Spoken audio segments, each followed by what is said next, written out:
que representam uma realidade e deixamos nos levar por essas coisas. E não somos, ó Pai, tão fiéis e apegados ao Senhor. Queremos, ó Pai, pedir que, como ovelhas que somos, ó Pai, nessa representação tão precisa a respeito de nós, seres humanos, de nós, teus filhos, ó Pai, que o Senhor esteja tendo misericórdia, ó Pai, de nós, e esteja conduzindo as nossas vidas, como um pastor conduz a sua ovelha, guardando e protegendo, Senhor, de todo mal, enquanto ela caminha, enquanto ela se alimenta, enquanto ela é apacentada, passeia, Senhor Deus, desse mundo.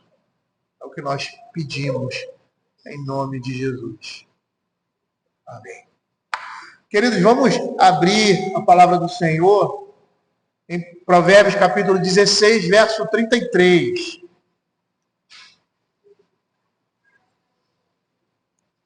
Dando continuidade à exposição de Provérbios. Espero que não, mas acho que nós iremos adentrar um pouquinho aí no nosso tempo de pregação.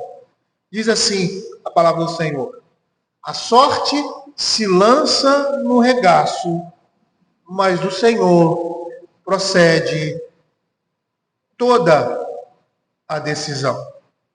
Como nós falamos anteriormente, nós vimos que estamos aqui numa nova subunidade temática, e segundo Bruce Waltke, ele classifica essa subunidade temática como a esplêndida coroa da velhice por meio da retidão, que começou lá no verso 31 e termina fechando aqui essa subunidade no verso 6, pela repetição dessas expressões. Muitas vezes você vai ver dentro de unidades temáticas assim, sendo trabalhadas questões não tão aparentemente aleatórias, mas não tão aleatórias, porque estão dentro dessa unidade temática, e aí a gente consegue ver a relação que existe ao final no desenvolvimento dessa exposição. Esse verso em especial ele vai falar sobre a soberania de Deus em meio à ação humana, mais precisamente da providência divina. A sorte se lança no regaço, mas o Senhor procede toda a decisão. Bruce Waltke, ele sugere que a primeira parte desse provérbio apresenta uma manipulação secreta feita por pessoas. E a parte B é o julgamento divino por trás dessa sorte ou dessa manipulação secreta. E aí o texto diz: a sorte se lança no regaço, mas o Senhor procede toda a decisão. Nós vamos ver o que esse verso quer nos dizer. E a primeira coisa que nós precisamos chamar a atenção da igreja a respeito desse texto é sobre o vocábulo sorte, que no hebraico se chama goral, se essa é a pronúncia correta. E em seu sentido mais básico se refere a pedras utilizadas para lançamento de sortes. Em linha geral, essa palavra se refere a algum objeto como uma pedra que era jogado ou deixado cair de modo que determinasse uma escolha. Em alguns casos, não apenas o ato em si, mas também aquilo que era escolhido era chamado de sorte, como nós vamos perceber em Juízes, capítulo 1, verso 3, que diz assim: disse, pois, Judá a Simeão, seu irmão, sobe comigo a herança que me caiu por sorte, e pelejemos contra os cananeus, e também eu subirei contigo a tua que te caiu por sorte. Ou então, essa expressão se refere a circunstâncias que alguém experimenta, ou mesmo toda a sua vida, e são chamadas dessa forma, como nós vemos lá no Salmo 16, verso 5, que diz assim: o Senhor é a porção da minha herança, e o meu cálice, tu és o arrimo da minha sorte, ou da minha vida, ou do meu destino, como fica bem entendível, ou perceptível aí.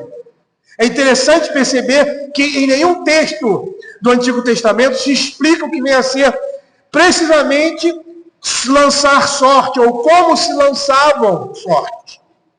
Entretanto, nós vamos perceber que na Escritura o próprio Javé, o próprio Deus, orientava o uso de sorte em matérias criticamente importantes, como o próprio Provérbios, capítulo 18, verso 18, vai mostrar, quando diz assim: pelo lançar da sorte cessam os pleitos e se decide a causa entre poderosos. Ou seja, dentro desse contexto, não nos surpreende, né, o lançamento de sortes ali no Velho Testamento, como, por exemplo, para a divisão de Canaã, que a gente percebe lá em Números, capítulo 26, versos 55 e 56, que diz assim: todavia a terra se repartirá por sortes, segundo os nomes das tribos de seus pais, a herdarão, segundo a sorte, reparte-se-á a herança dentre eles, entre as tribos maiores e menores. Eu não sei ao certo, até porque a Escritura não fala isso, e os comentaristas, eles na realidade também não têm a mesma posição em afirmar que não se sabe ao certo como isso funcionava ou como essa sorte era lançada, mas nós poderíamos ter um comparativo na nossa sociedade quando colocamos uma caixa ou um globo e colocamos nomes de pessoas ali e sorteamos de forma aleatória esses nomes. Seria mais ou menos isso. Se não fosse esse processo, né, como descrevi aqui, né, se eu fosse sortear aqui na igreja, como a gente às vezes faz, né, de livros e tal, aí todo mundo bota lá em congresso, né, coloca um número ou um nome lá e a pessoa vai e tira, né? Por mais que possa não ser dessa forma, porque não se tem de forma precisa como isso era feito ali, naquele momento, é um exemplo típico desse tipo de comportamento que nós estamos vendo aqui e caberia como um exemplo visual para nós entendermos como isso funcionava, ou pelo menos como era esse processo funcionava a partir do que temos hoje. Mas perceba que isso também acontece lá em Siló, perante o Senhor, em Josué capítulo 18, verso de 8 a 10. Mais precisamente no verso 8, no finalzinho dele, diz assim: ide correr a terra, levantai-lhe o gráfico e tornai a mim, aqui vos lançarei as sortes perante o Senhor em Siló. E lá no verso 10 assim: Josué lhes lançou a sorte em Siló perante o Senhor, e ali repartiu Josué a terra, segundo as suas divisões, aos filhos de Israel. Eu não sei se é isso, mas nós poderíamos contextualizar e visualizar, né, Josué com uma caixa colocando o nome das tribos, né? E ali um mapa do lado, essa parte aqui vai ficar para quem? Aí tira, a tribo de Benjamim. Eu não estou dizendo que foi dessa forma, porque os comentaristas não dizem, mas provavelmente é um processo semelhante. Perceba também, dentro dessa perspectiva, que a oração poderia ser acompanhada pelo lançamento de sorte. Lá em 1 Samuel, capítulo 14, verso 41, diz assim: falou, pois, Saul ao Senhor, Deus de Israel, mostra a verdade. Então Jonatas e Saul foram indicados por sorte. Ou seja, se orou primeiro e depois tirou a sorte. E o povo saiu livre. Disse Saul: lançai a sorte entre mim e Jonatas, meu filho. E foi indicado Jonatas. Então percebam que Deus se utilizava no Velho Testamento dessas coisas. O povo de Deus se utilizava dessas coisas. E muitas vezes isso estava relacionado à instrução acerca do culto.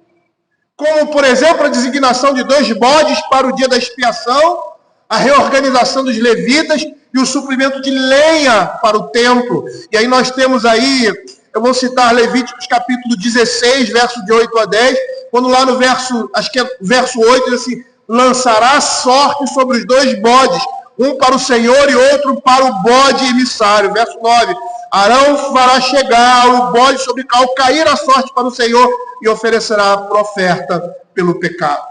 Lá em Crônicas, 1 Crônicas 24, verso 4 e 5, mais precisamente no verso 5, diz assim: repartiram-nos por sorte uns com os outros, porque havia príncipes dos santuários e príncipes de Deus, tanto dos filhos de Eleazar, como dos filhos de Itamar. Perceba como essas coisas eram usadas ali no Velho Testamento por Deus e pelo o seu povo.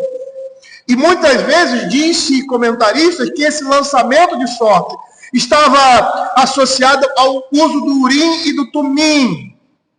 Embora isso não seja totalmente exato, não se sabe ao certo o que era o Urim e o Tumim, mas uma das ideias sobre esses elementos que eu achei bastante interessante, que tem muita relação com o que nós estamos dizendo aqui, é que o Urim e Tumim eram pedras com palavras sim e não escritas nele, que o sumo sacerdote tirava de suas roupas para responder a perguntas. E esses objetos eram usados a fim de detectar a vontade de Deus sobre assuntos no momento. E é muito interessante porque que eles dizem que muitas vezes estava associado. Você não tem no Velho Testamento, e parece também que até dentro da cultura, ou seja, de livros históricos, você não tem precisamente o que essas coisas significam. Mas é muito interessante uma das perspectivas do que possa ser o Urim e Tumim, porque essa definição de Urim e Tumim como pedras está muito ligada ao que nós vamos ver aqui no lançar de sorte, para detectar a vontade de Deus sobre determinados assuntos, assuntos no momento. E é interessante nós percebermos que dentro desse contexto, essa sorte se lança no regaço, Ou seja, literalmente seria aquele elemento, ou vamos dizer assim, as pedras, ou os elementos da sorte se lançam no regaço. E regaço aqui é a ideia de uma área secreta localizada na dobra acima do cinto, onde as mãos eram colocadas e as sortes ficavam ali cobertas, livres de qualquer influência. É como se fosse, vamos dizer assim, uma caixa, mas ficava na roupa, geralmente do sacerdote. Entretanto, parece que a ideia que se quer desenvolver aqui, nesse lançar sorte, é que houve manipulação nesse sorteio.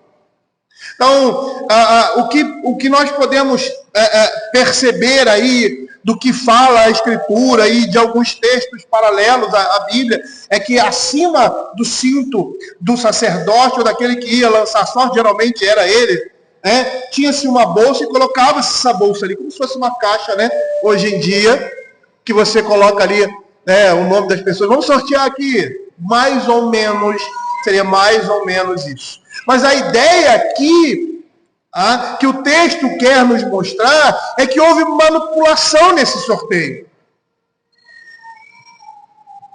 E é o que nós vamos compreender pela estrutura do texto, e também por outros textos, como Provérbios capítulo 17, 23. O perverso aceita suborno secretamente para perverter as veredas do juízo, da justiça. E é interessante porque literalmente, ou seja, a gente percebe que muitas vezes, principalmente na poesia, você não tem uma tradução literal, mas muitas vezes é uma tradução idiomática, ou seja, que pega o sentido daquela expressão ou daquela frase e traz esse sentido para nós, fazendo essa comparação, esse cotejo, essa semelhança. Então, literalmente seria: uma pessoa perversa aceita suborno do peito para desviar os caminhos da justiça. Muitas expressões, às vezes, não têm muito sentido para nós, mas quando nós entendemos que acima do cinto de alguém, de um sacerdote, por exemplo, estavam ali aquelas pedras ou aqueles elementos para se tirar sorte, e a ideia aqui do Provérbios 13, 27 é que aceitar suborno aí seria manipular essas coisas que estão no peito, ou seja, aquelas pedras, ou seja, o que for que vai ser tirado a sorte. Por isso que a tradução literal seria: uma pessoa perversa aceita suborno do peito para desviar o caminho da justiça. Muito interessante, porque o suborno do peito se refere ao local onde as sortes eram colocadas. Aqui no regaço. Regaço literalmente é peito. algo fundo, né? Que se lança alguma coisa, indicando o local onde as pedras da porta ficavam, dando a ideia aí de uma manipulação da escolha dessas portas, que deveriam ser supostamente aleatórias. Mas, além disso, nós temos a expressão, a porta se lança, né, no regaço, e essa palavra no original tem que arremessar uma ação violenta, sugerindo que se tem em vista a escolha de um ofensor.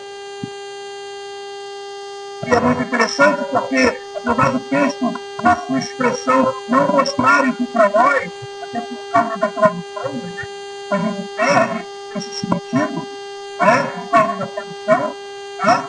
Mas é assim que entende o Targum, que é o comentário e interpretação da Bíblia hebraica, para aramaico, e a versão siríaca. Provavelmente tem uma tradução idiomática explicando ou pormenorizando mais o texto aqui. Esse verso usado aqui, esse verbo melhor que usado aqui, segundo o Timóteo, é um verbo que dá a ideia de algo que foi arremessado, contrastando com outros termos mais neutros, usados também para dar ideia da manipulação humana das forças, ou seja, a manipulação humana. Como nós direcionamos ali no início da exposição, é parte A